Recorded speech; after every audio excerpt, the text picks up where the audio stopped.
Et donc voilà, bonjour à tous les amis, donc c'est le débrief du You. On se retrouve donc pour une nouvelle vidéo, une vidéo pour parler donc du débrief de l'Olympique de Marseille et du RC Lens. N'hésitez pas à vous abonner, à laisser un petit pouce bleu, à partager la vidéo à tous les Marseillaises, les Marseillais, les fans de l'Olympique de Marseille et les amoureux du football, les supporters algériens, etc., etc. Et donc, on se retrouve pour ce débrief entre l'Olympique de Marseille et le RC Lens. J'en ai profité pour faire une petite vidéo. On est dehors, il fait beau, vous entendez peut-être un peu, moi je les entends en tout cas, les petits oiseaux. Voilà, c'est le printemps, il fait pas encore très très beau, il fait un peu nuageux, mais alhamdoulilah, il fait très très chaud.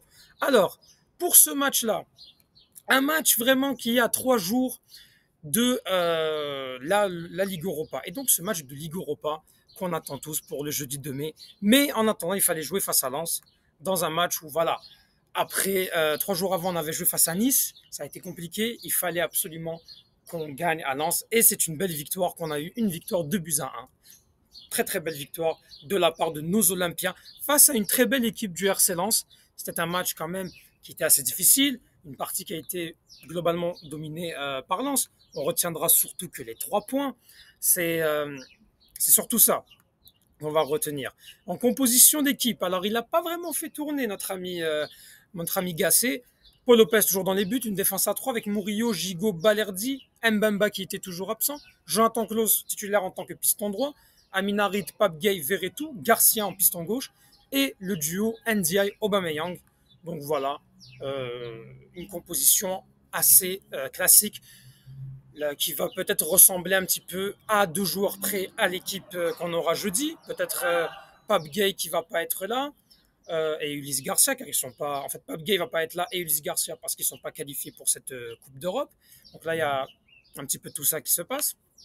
On arrive dès le début avec quand même dès la première minute un but d'Aubameyang sur une belle passe décisive de Hendai et là on se dit oh là là, Marseille a marqué tôt. Mais en général, quand Marseille mène au score, on les connaît. Ils vont tenter de jouer un petit peu ce jeu en 3 passes très très vite pour essayer de retrouver l'attaquant. Ça se joue avec des longs ballons. Pendant que Lens, elle avait le ballon, elle allait beaucoup sur les côtés et elle a dominé quasiment ce match-là. L'OM n'a pas eu vraiment énormément d'occasions de se mettre sur la dent. Quoique après le but, il y a eu le face-à-face, un face-à-face d'Aubameyang qui a été raté. Il y a eu quand même une belle occasion où est-ce que Aubameyang se retrouve, ça rebondit sur Jordan Verretou, je me rappelle, ça va flotter loin. En tout cas, il y a eu quand même pas mal d'occasions. Il y a eu vraiment beaucoup d'occasions qu'on a retrouvées.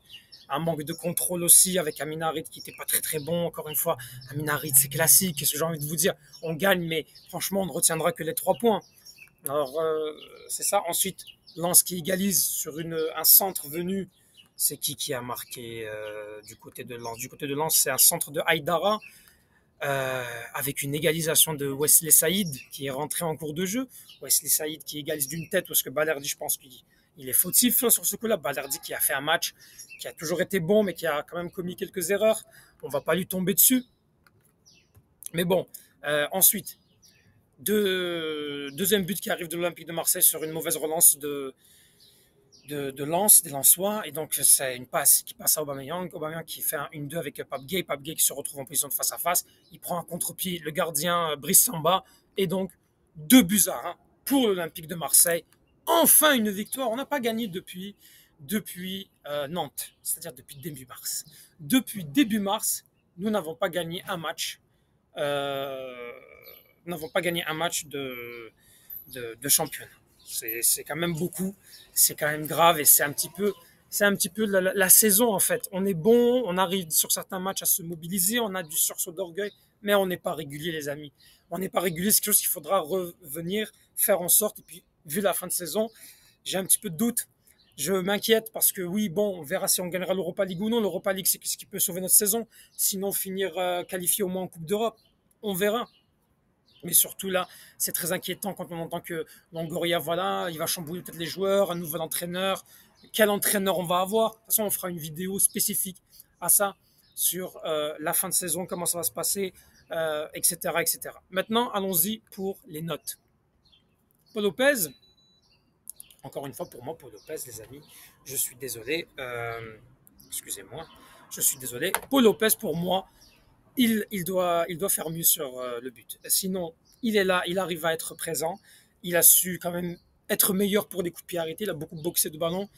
Moi, je lui donnerais quand même, je lui donnerais, je lui donnerais quand même 5. 5 sur 10, voilà. Je ne veux pas être quand même trop sévère. 5 sur 10, c'est quand même pas mal. Balerdi aussi c'est moyen, hein, c'est 5,5. Il y a le carton jaune, et il est fautif sur le but. Mais il est le patron de la défense en même temps. Gigot, c'est pas mieux. Gigot, je l'ai pas vraiment vu. Puis je trouve qu'il a été beaucoup de fois en retard sur le marquage et les lanceurs n'ont pas profité. Moi, c'est 4. Murillo, pas grand chose à dire, j'ai envie de vous dire. Hein. 5. Bon, même un peu moins, je dirais, parce que quand même, il a des mauvaises relances. Il relance dans l'axe, souvent il relance dans l'axe et ça, c'est pas bon. Klose, impeccable. Klose, franchement, moi, c'est un bon 6,5. Il a fait son match. À défaut d'avoir vraiment été très, très, très décisif, il a été battant. Il a quand même montré de bonnes passes. C'est pas mal. Harit, non, Harit, je peux plus. Là, 4 sur 10, Harit, je suis désolé. 4 sur 10, Amin Harit, c'est. Oui, tu prends des fautes, oui, tu fais, mais ça y est, quoi, il y en a marre, là. À un moment donné, c'est un joueur moyen. Pape Gay qui sauve son match, hein. Lui aussi, c'était moyen. Le carton jaune, son but le sauve.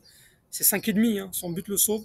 Jordan Verretou aussi, c'était moyen. Il est combattant, mais combien de contrôles qu'il a manqué, combien de fois il rate ce truc. Mais il est battant, Jonathan Claus. Verretou, pardon, Jonathan Claus. 5,5. Luis Garcia, c'est beaucoup passé dans son côté, hein, quand même. Hein.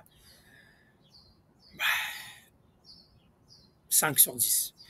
Ndiaye, à part sa passe, là, c'est 4 sur 10. Moi, je suis déçu. Ndiaye, fait pas grand-chose. Hein. Qui a sa passe décisive, mais il est inexistant. Quoi. Il est inexistant. Aubameyang, 7. L'homme du match. Un but, une passe D. C'est ce qu'on demande à Aubameyang.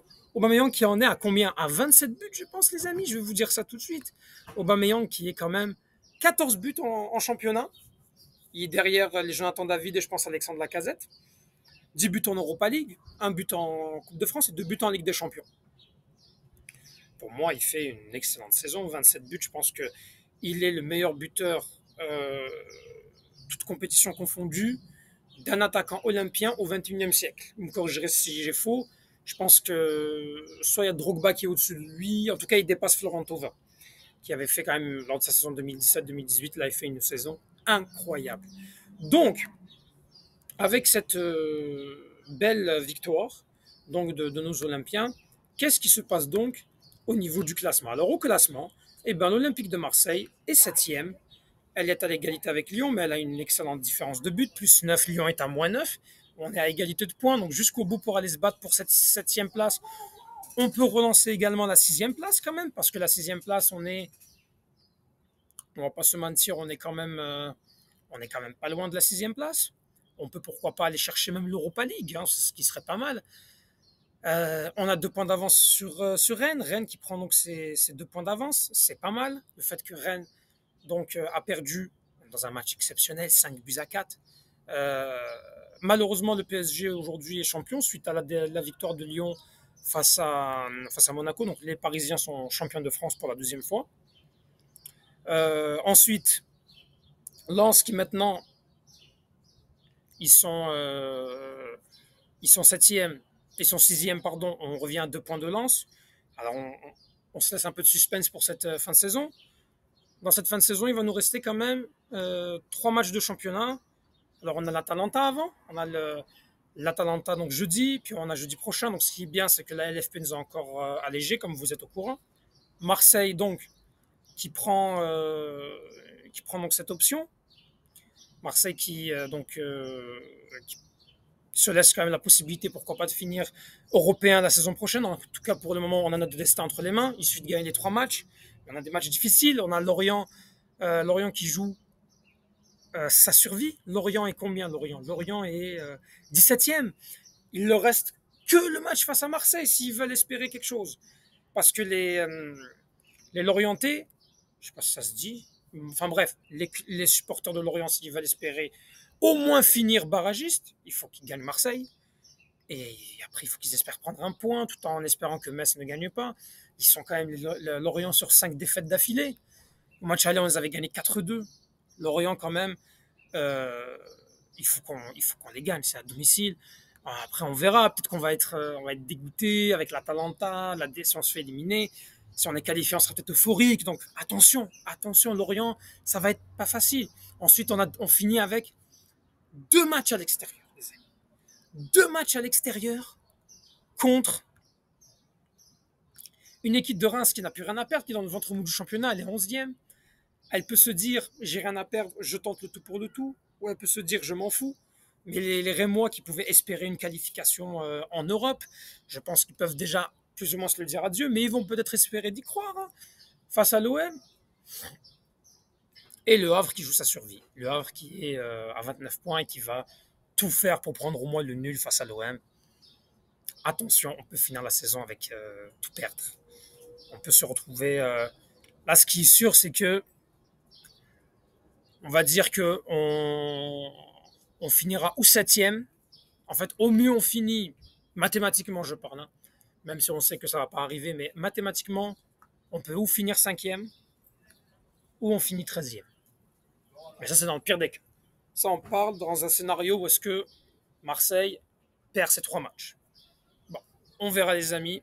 Et puis voilà, donc n'hésitez pas à donner votre avis sur ce que vous avez pensé de la victoire olympique de Marseille. Abonnez-vous, laissez un petit pouce bleu et allez l'OM.